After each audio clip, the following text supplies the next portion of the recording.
దొంగ ఆస్తిని మాత్రమే దొంగిలించుకోగలుగుతాడు, కానీ పుకార్లు పుట్టిస్తున్నటువంటి వాళ్ళు మానసిక వేదనకి గురిచేసి మనలో మనమే లేకుండా చేస్తూ ఉంటారు. ఈ పుకార్లు అనేవి మనిషిని నిలువున కుంగదీస్తూ ఉంటాయి. చేయని పనికి బలి అయిపోయామే అని చెప్పి నిరంతరం వేదనకి గురి చేస్తూ ఉంటాయి. మనిషి గౌరవాన్ని, నిజాయితీని, కీర్తిని అపహరిస్తున్నాయే అని చెప్పి మదన పడుతూ ఉంటారు. అందుకని దొంగలు చేసే పనికన్నా ప్రమాదకరమైనటువంటివి ఏవైనా ఉంది అంటే ఇలా పుకార్లు పుట్టించటం అని చెప్పాలి.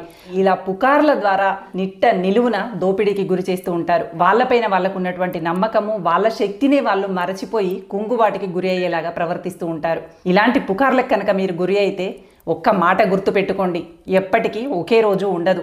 రోజులు మారిపోతూ ఉంటాయి. మీ నిజాయితీ ఏంటో నిరూపితం అవుతుంది. తొందరపడి కుంగిపోకండి. మీపైన మీరు నమ్మకాన్ని కోల్పోకండి. ధైర్యంతో నిలదొక్కుని నిలబడండి. లేదంటే పుకార్లకి బలి అయిపోయేటువంటి అవకాశం ఉంటుంది. మనలో ఉన్నటువంటి శక్తిని, ధైర్యాన్ని